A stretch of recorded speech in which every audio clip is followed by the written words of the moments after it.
Chapter 7. Catherine Parr. We sat silently for a while. Outside, it was beginning to get dark. Margaret looked at the floor, then at her hands, then at the floor again. I waited. I knew what she was thinking.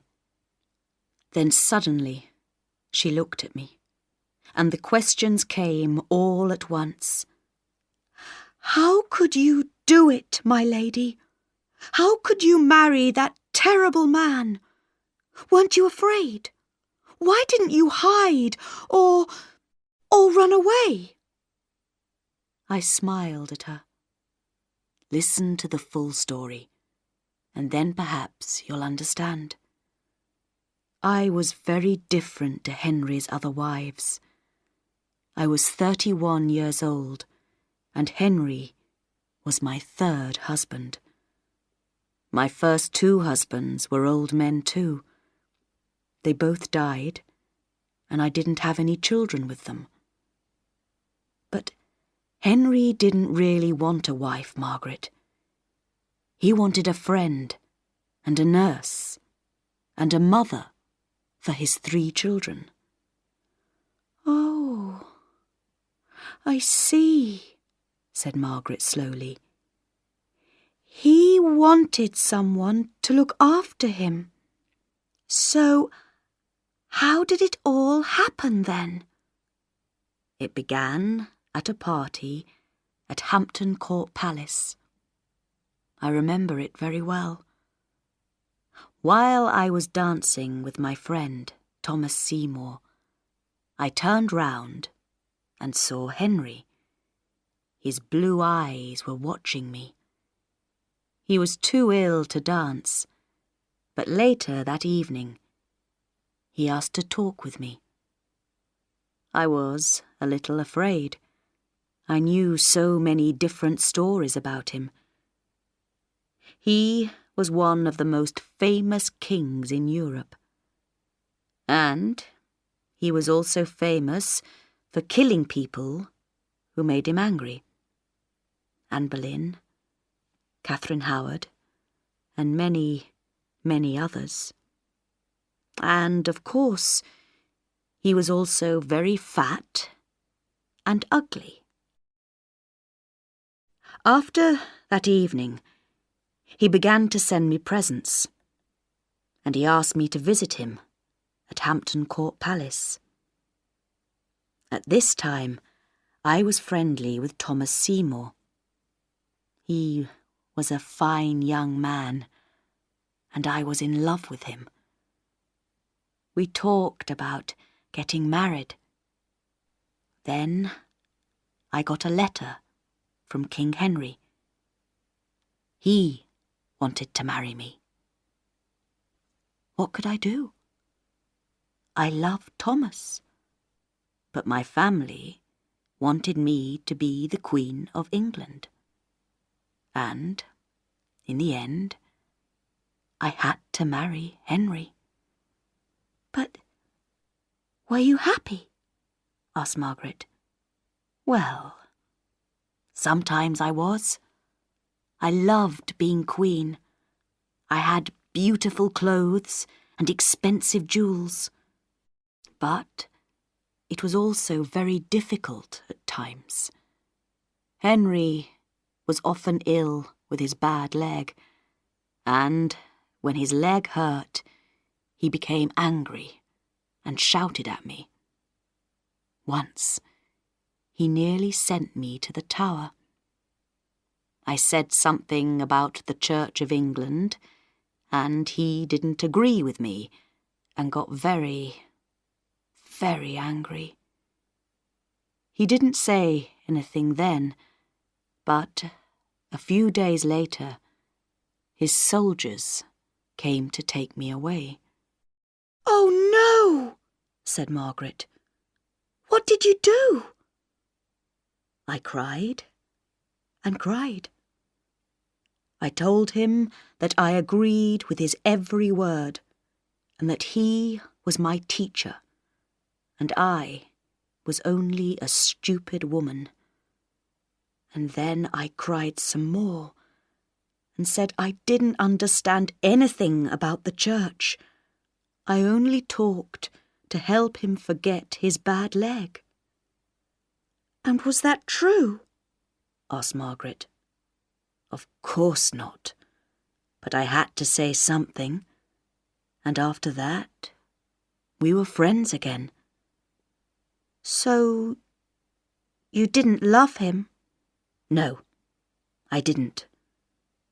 But I learned to like him some of the time.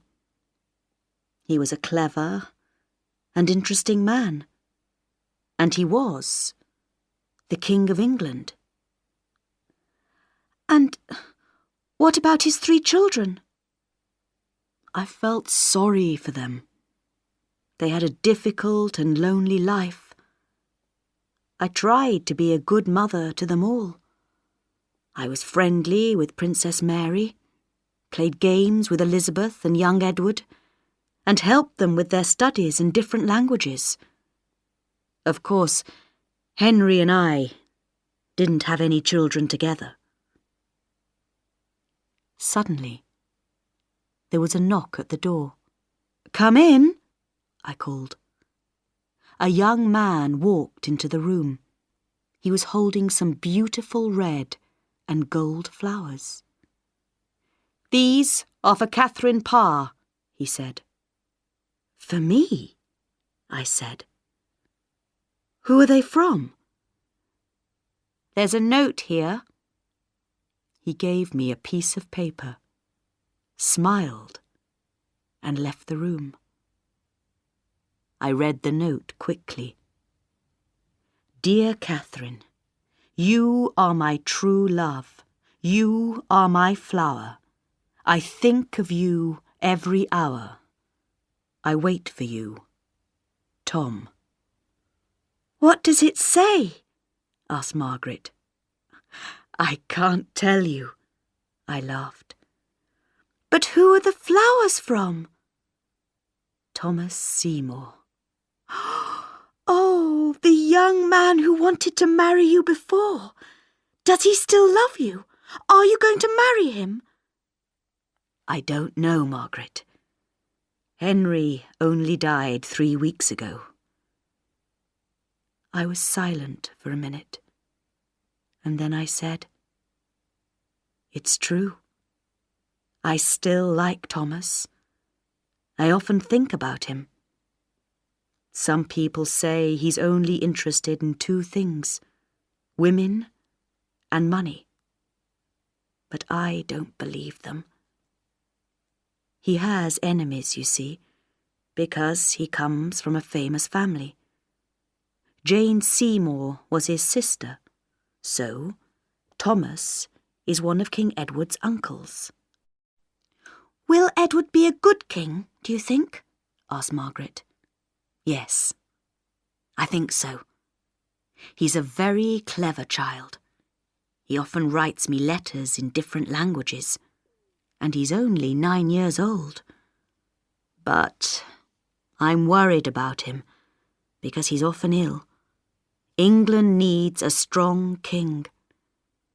Henry was a bad husband, but he was a strong king of England. If Edward dies, who knows what will happen?" It was dark outside now. I looked at Margaret and said, "So, now you have heard all about King Henry and his 6 wives, and one day you can tell the story to your children and your grandchildren." "I think that people will always remember King Henry because of his 6 wives," said Margaret. She opened the box and took out the letters. She looked at them, putting them back, one by one, into the box. "Divorced, beheaded, died, divorced, beheaded." She closed the box and looked at me. "And still alive." We both laughed.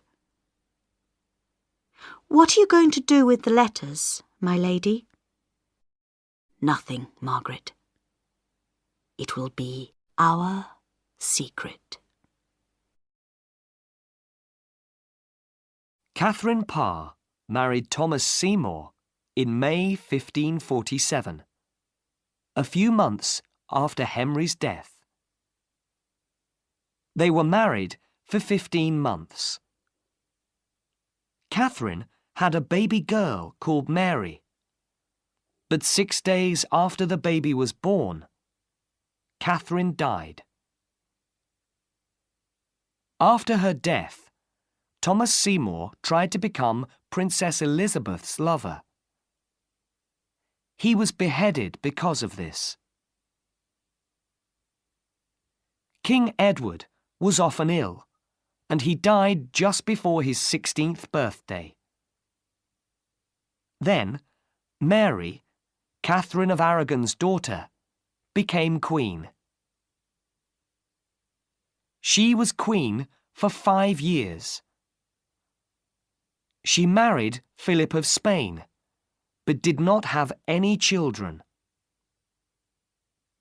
Mary was a strong Catholic, and she killed many people who were not Catholics. Next, Elizabeth, Anne Boleyn's daughter, became queen.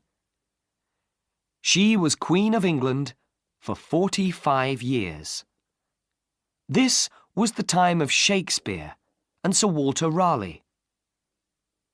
Elizabeth was a very great queen, but she never married and had no children.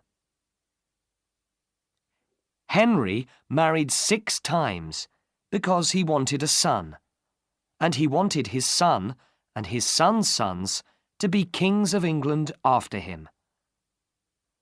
But when Queen Elizabeth died, King Henry's family came to an end, and a Scottish king became King of England.